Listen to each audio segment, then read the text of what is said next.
I want to talk about why I think that Persona 5 deserves a kind of Game of the Year award.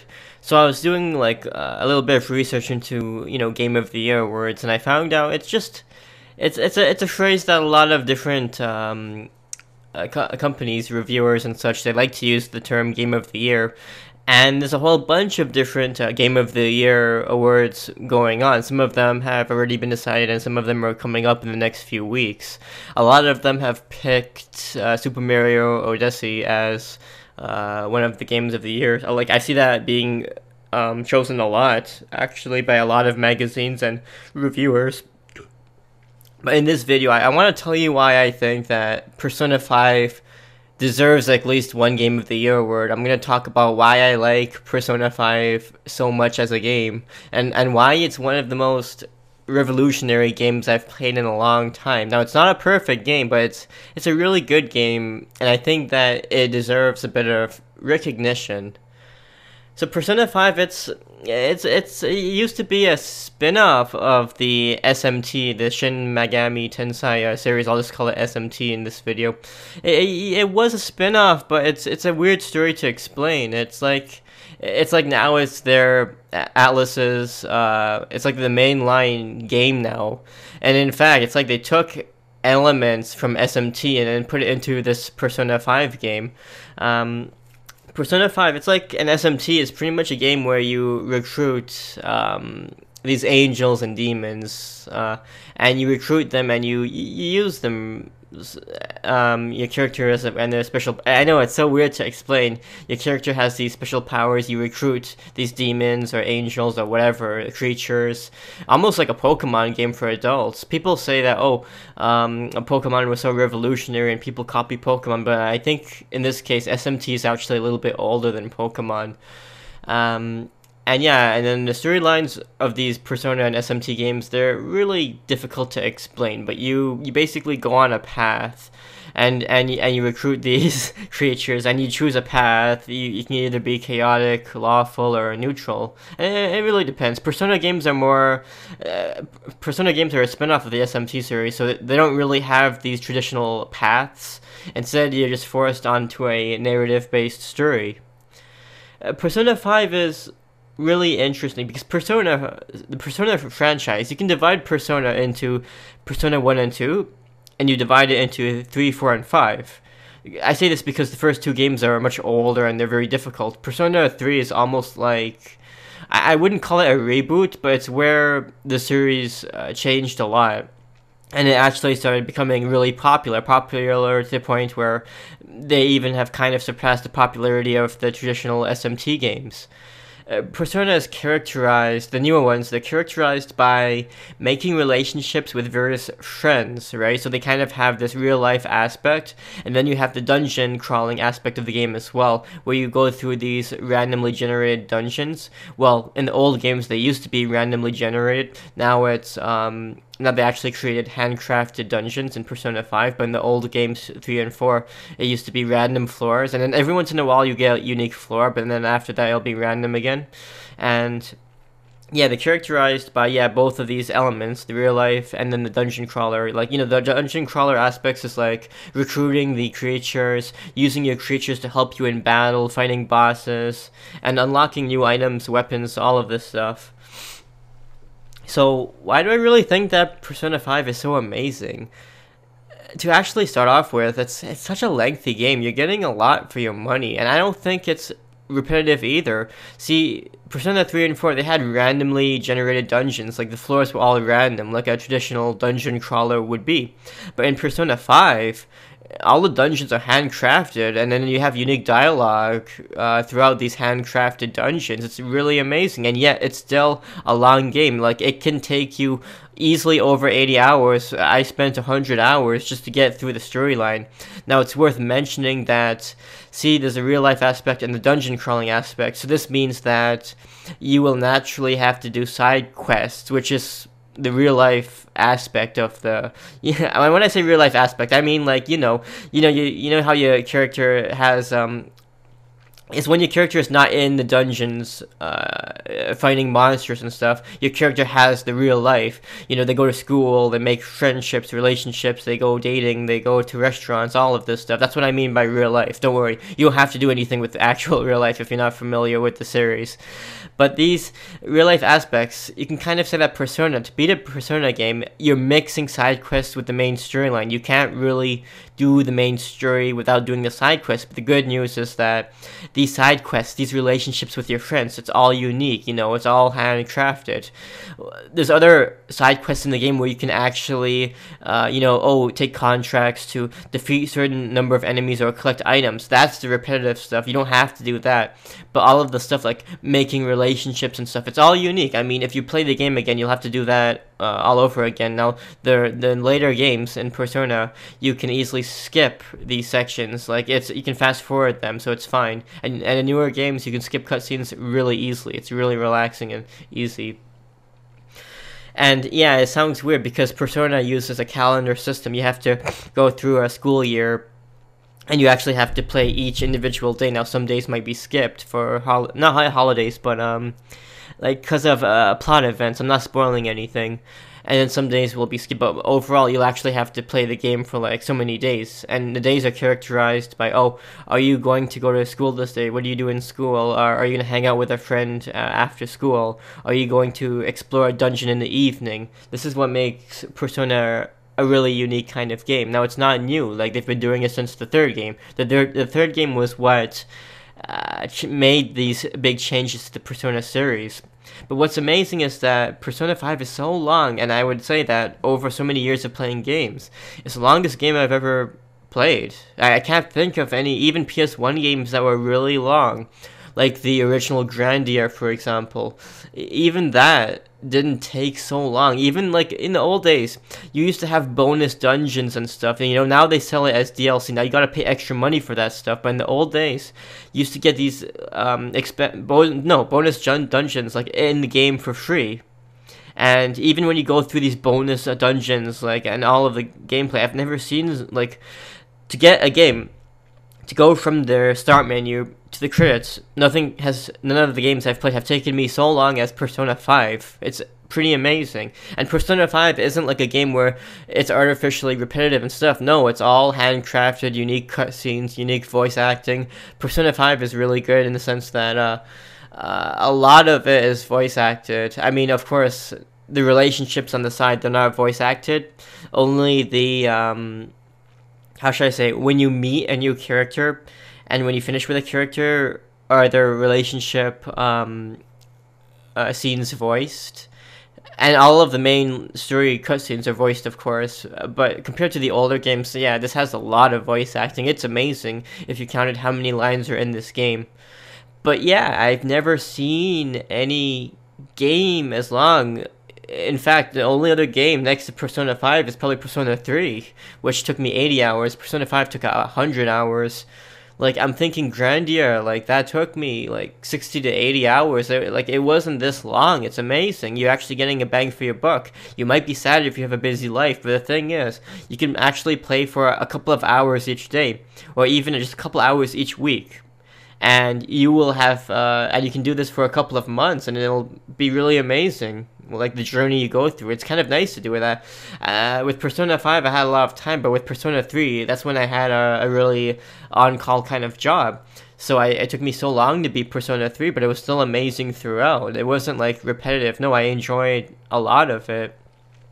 I really like Persona 5 because of the narrative, though. Like, it takes so many aspects you don't see. Like, a lot of games nowadays, they feel like fantasies. You know, they make you feel powerful, and they like to pretend that everything is diverse when it really isn't in real life. I mean, of course, I love diversity in games, but I feel like some games, it's like it's not really like portraying how bad real life is. You don't see sad scenes anymore. The scenes in games want to make you like laugh and make you feel like you're the most powerful thing. It doesn't make you want to cry like a dramatic or sad story would be, and you know, that makes me kind of depressed. Like, the stories nowadays are not emotional. It's all about a power fantasy. Persona 5 is a heavy hitter. Like, if you still haven't played it, a lot of people have played it. If you still haven't, you should play it. I'm not spoiling anything, but there's really adult concepts taken in this game that I have never really seen being taken on in a game before. Like, one of the theme of exploring the deepest recesses of humanity is what this game does. It shows you how bad a lot of powerful people are. Like, this game, it has scenes with, like, sexual abuse, violence, and yeah, there's even like a suicide scene in the game. You never see this kind of stuff. People are like, developers are so afraid of scaring like the audience and stuff. This game though, it's really amazing.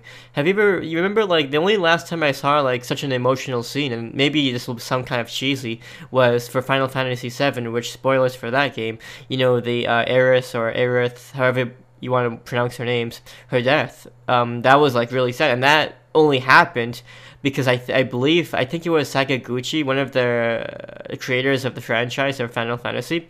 He only put that scene in because his mother passed away during that year, and he wanted like players to feel sad. Well, I shouldn't say that was the reason, but that's just kind of one of the reasons in the background that the scene was included. Like, otherwise, I don't see like scenes where such sad events happen. I mean, wow, like, if you play through this game, it really doesn't. A lot of this stuff, I know it's just, you have to kind of suspend your disbelief for a few scenes, because it's just a game after all, but so many scenes with politicians abusing power, like, crime, all of this, drugs. This game really has a little bit of everything. But I will say that the first few plot events in the game are really powerful, and then the game kind of dies away slowly, but then it gets good again at the end. That's how I would describe the plot. It really hooks you in, and then you might get a little bit disappointed. There's a lot of antagonists in this game, so you might get a little bit depressed and not happy when you see some of the middle game antagonists. And I agree, they were kind of rushed. Some scenes were kind of rushed in the middle because they compressed so much into this game. But by the end of the game, it picks up again, and like right in the final arc of the game, it ends up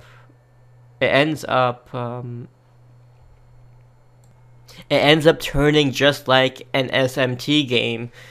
And you know what I mean by SMT games, like the old SMT games. If you don't know, they're like, I don't know how to describe it exactly. It's like a post-apocalyptic world, where it looks like the world has turned into hell, and like angels and demons rule, and a whole bunch of craziness. That's how the end game gets so crazy in Persona 5. Another reason I like Persona 5 is that I like the gameplay changes. There's been a lot of convenience of life improvements. This is what I say, if you're looking to get into the Persona franchise, you might want to start from the old games and work your way up, because you don't want to do it the other way around. There's been so many improvements they've added in the series, and it's amazing what they've done. Yes, the gameplay is a lot easier. There's never been any difficulty selection for Persona games. It's just a standardized difficulty. But I will say that if you're not used to JRPGs and you go right into Persona 3, like, you're not gonna have an easy time. It has a lot of weird game mechanics, different game mechanics. It's not friendly. It will not pull its punches. It will punch you with full force. But Persona 5, at least, it's really friendly.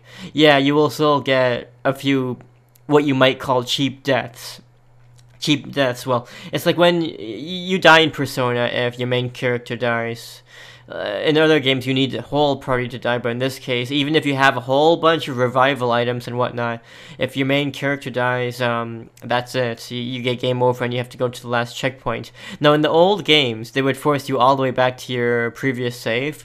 In this game, yeah, they kind of have checkpoints between certain scenes, so it's not really that long. You might get unlucky if you grind a lot and you don't end up saving again, so that would really suck. But otherwise, this game is really friendly. You get a lot of bonuses. Like, let's say you max out a relationship with one of your friends in the game, like one of the main character's friends. I don't mean like friends list and like in your actual real life. No, don't worry, it doesn't have like that. It's all in the game I'm referring to. Like one of your friends in the game has another friend in the game. In the storyline, you will get a lot of bonuses, and they add up so quickly by the end of the game. And yeah, there's stuff like XP experience boosters and a whole bunch of like some have them will help you save money quicker.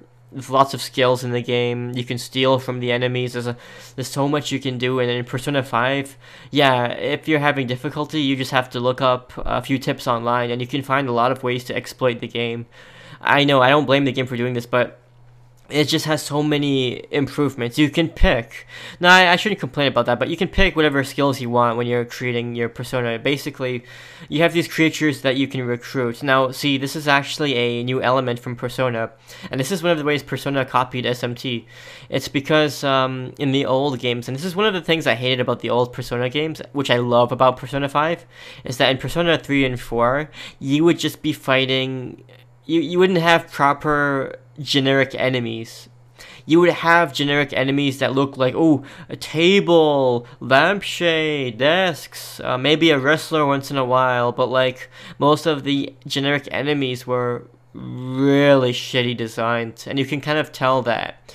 You can tell that Persona 3 was, and even 4, they were just PS2 games that ended up being remastered and such for later consoles. Like you can play Persona 3 FES edition, that's the PlayStation 3 remastered version, and Persona 4 has the golden version, and this is just a remastered version for the Vita. Now these remastered versions for 3 and 4, they actually have a lot of improvement of life changes as well. Like they have a lot of hidden changes and even some bonus dungeons in golden.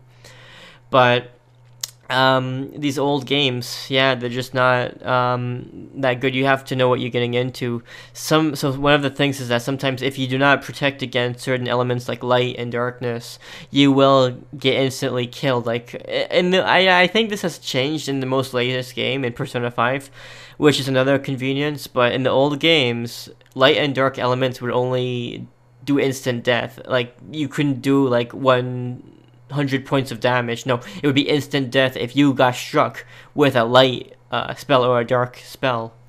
And so you need to protect yourself against that. Now, what I was referring to before was you have to collect these creatures, and in Persona 5, you have the recruitment option. This was not available in the old games because the old games only had tables as enemies and crappy things like that. In Persona 5, they actually show all of the personas you're fighting. You'll know if you played the old games what I'm talking about. They used these models, they're kind of older models, but they're 3D and they still look decent enough for today's gaming period. And yeah, these personas, you can actually see each, you can fight against like pretty much almost every unique persona. Yeah, some of them you can recruit personas, but you can also fuse them together. Like, so if you have multiple ones that you've been collecting, you can just fuse them, and depending on the conditions and such, you can make entirely new creatures. And the interesting thing is that, yeah, you can also, if you find one of these creatures, maybe you can find one and recruit them without having to fuse them. Now, not every one of these personas can be found, in environments in the dungeons, and some of them can be missable if you maybe, well, I'm thinking not many are missable, but yeah, some of them there are certain dungeons you might not be able to go back to and such. And Persona 5, it's friendly. You can go back to any dungeon, but you have to wait a little while first. And yeah, Persona 5 is just so amazing because it's like they individually modeled almost every like kind of enemy. You don't have to fight stupid tables and wrestlers again in Persona 5, which I really love. And yeah, this game copied SMT, but in a good way. I'm happy because you can negotiate with the angels and demons to recruit them. So, you might have to give some of your life energy away. Gotta give them some money or even some items. And again, if you improve relationships with friends, they have skills that you can use to help you recruit these enemies. The music in the game is really amazing. Now, in the old games, you could expect, like, you would think to yourself, how in Persona 3 and 4, if all of the enemies were so generic and recycled and such, how could Persona how could the developers get the players to play such games? Like, not dungeon crawlers, they're usually not very popular franchises. And one of the reasons for this is the real life aspect of the game, which made them really unique. But another aspect is that the games actually have really amazing soundtracks. Like Persona 3 and 4, it's like they can give you randomized, boring dungeons and enemies, but the soundtrack is just so amazing, and Persona 5 is no exception. The track that plays during the even just the battles, it's so amazing. I used to hate it when JRPGs had vocalized tracks. Like if you played a Blue Dragon on the Xbox 360 now, I think that was very popular about a decade ago, I'd say. That game had really awful sounding boss music, and because of the vocals were just so horribly done. It wrecked the music, and people would make fun of it so much. And even I would just mute the game at some points and just play some tracks on my iPod, because that's how old that game was back then.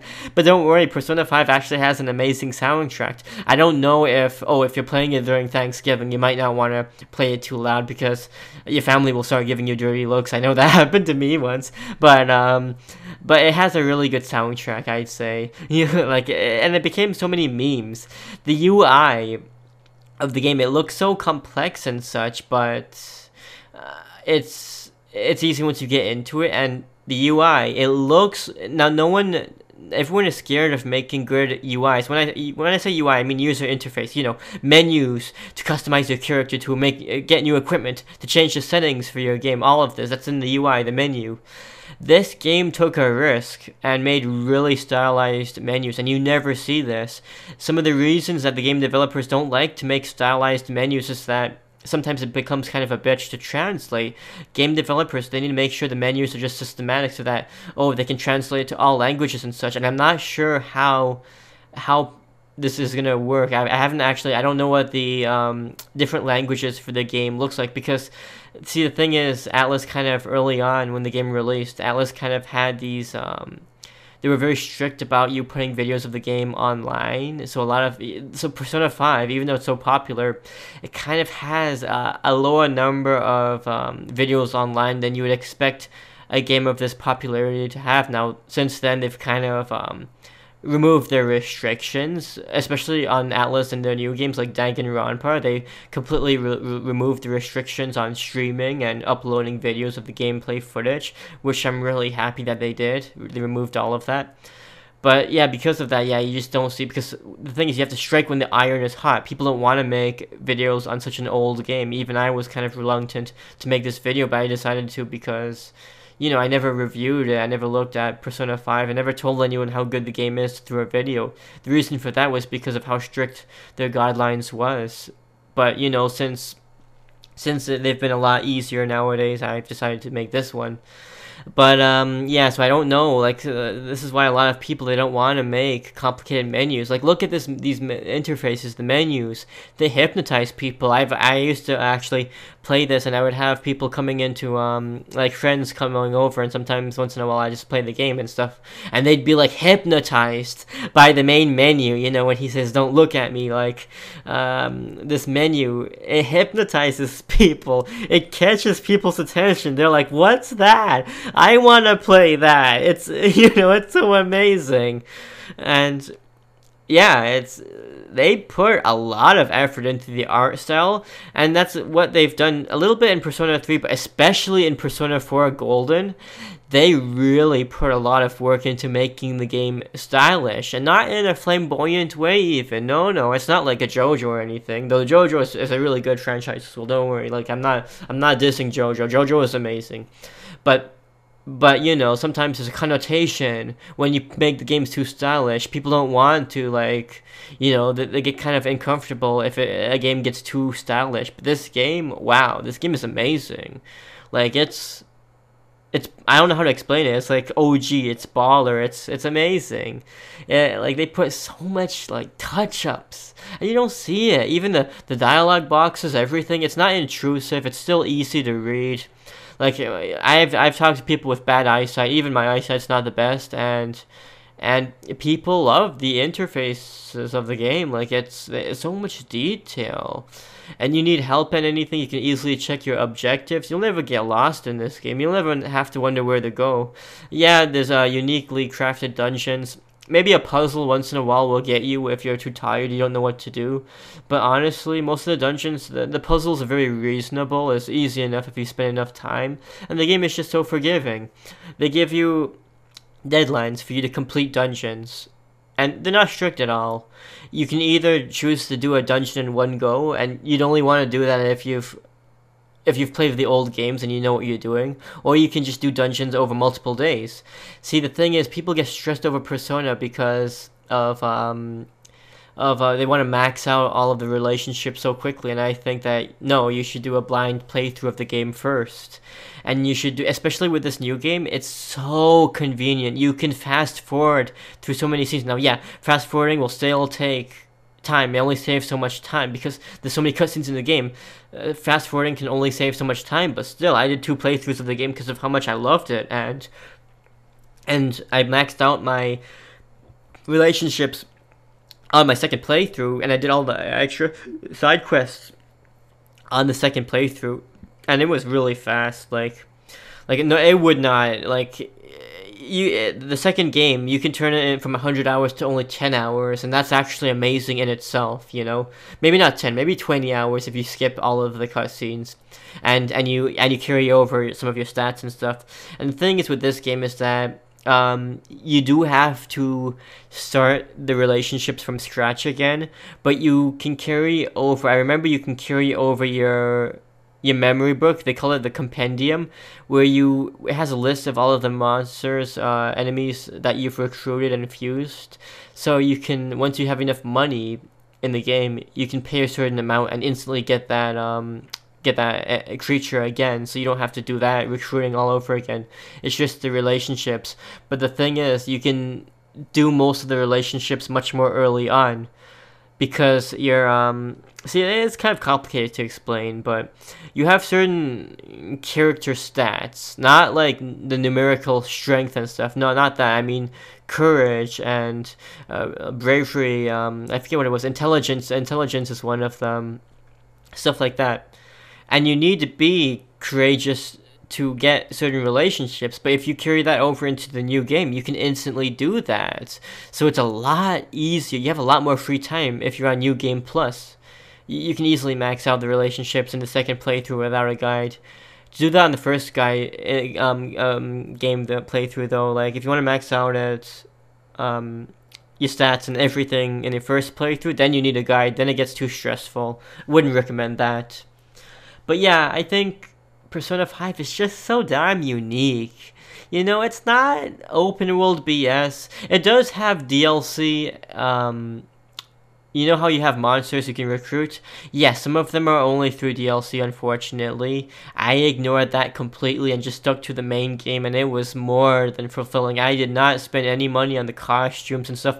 And see, this kind of DLC is a DLC that's not intrusive, okay? Not like, you don't have to worry about stupid boxes. You don't see loot boxes in for the sake of being loot boxes. You know what? You play the old Assassin's Creed game. You play them and they're fine. Then all of a sudden, oh yeah, you get all of this level up. You get all of this weapons through loot boxes. It's bullshit. This game does not have forced loot boxes or any of that bullshit. You can easily exploit the game's mechanics. You know, they're not.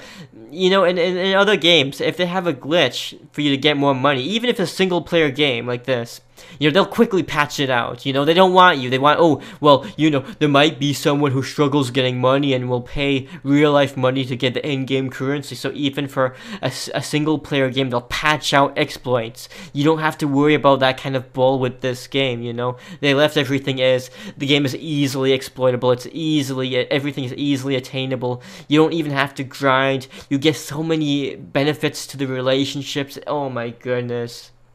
It's so nice. Yeah, the only DLC is like cosmetics and stuff like that.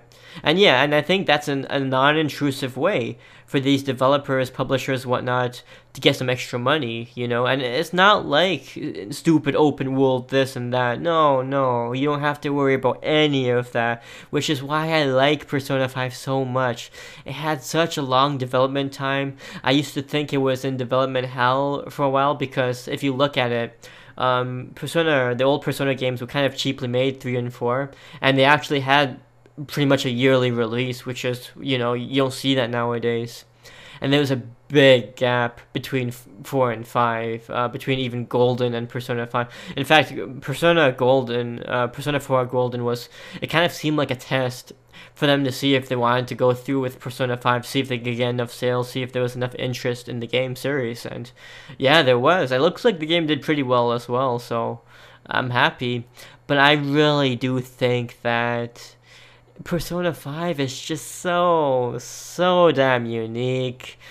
Even among RPGs, it's like, now, in the old days, you used to see creative games, so you couldn't really categorize games as easily back then, because sometimes games would mishmash between different genres almost.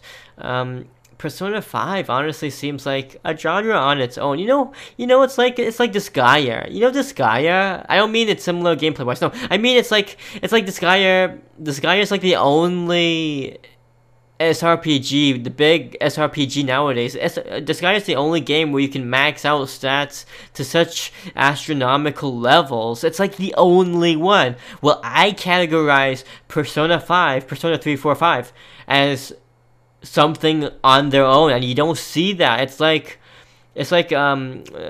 Their main, like, it's like the only game in its own genre. Like, Persona 5 is like a mishmash. It's almost like a combination between a visual novel and a JRPG that has recruitable monsters, you know. I guess you can almost say it's like, I don't know if you like this comparison. It's almost like a AAA mainline, what a Pokemon game would be like if it was like, yeah, a AAA, like a main console game. Yeah, actually, that makes sense. And I know, to be honest, I'm thinking, why do I keep saying this? Why do I keep preaching how good this game is? It's because it's not repetitive. The only other games that were so long, that weren't from the old days, the only other games that's this long is like games where you are forced to grind and stuff. This is not a forced to grind game. It's not even like SMT. SMT is a cryptic game, like SMT Nocturne and SMT4. Well, not Apocalypse, but SMT4 on its own.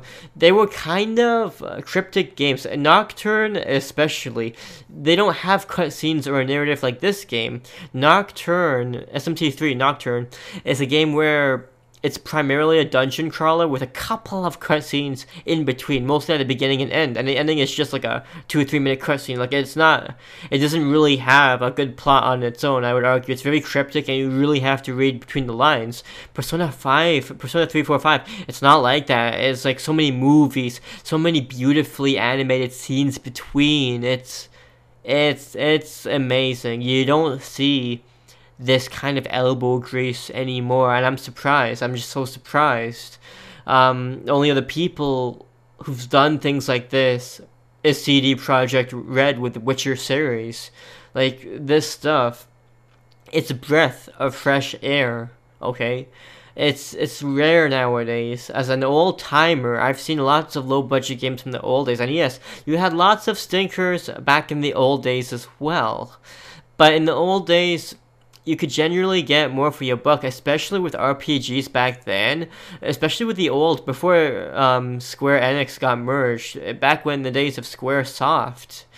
They had so many amazing IPs that are defunct now, or if they're not defunct, they're using them as mobile shit. But back then, like, oh my goodness, the only other game that was like close to this length, like Grandia, was so amazing. Wow. Now that was like an amazing world building story. But nowadays everything seems so generic, cookie cutter. They don't want to take risks. They don't want you to feel emotional. It's like that quote, if you watched the episode of Futurama where they make a TV show for the aliens, where Fry says, "Oh, people don't want to have crazy plots. They want the same old thing. You're gonna scare them if you make a really in-depth narrative." Well, that's how it is nowadays. I mean, I love diversity and such, but I think that games should kind of show how corrupt the real world is. If you want to do it justice, you need to show all of the atrocities going on. Like, oh, look at this. Yeah, you have a suicide in this game. You have corrupt politicians. You have everything in this game. And yeah, one of the recurring themes is like exploring how deep the darkness of humanity really is.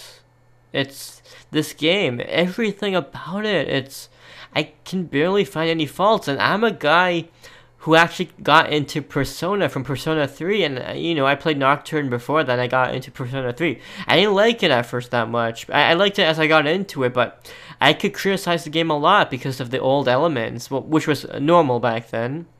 And even 4, I didn't like 4 because it was, 4 has criticisms, which they clearly listened to. 4 was the happy-go-lucky, everything works out for you kind of game.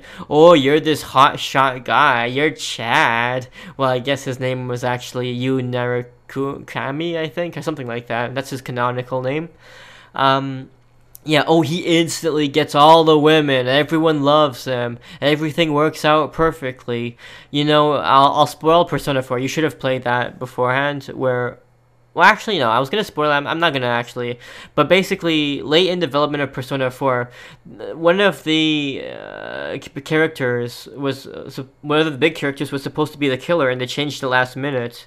And it doesn't really feel natural to me when I play through Persona 4, because Persona 4 is about solving a mystery, and I don't know.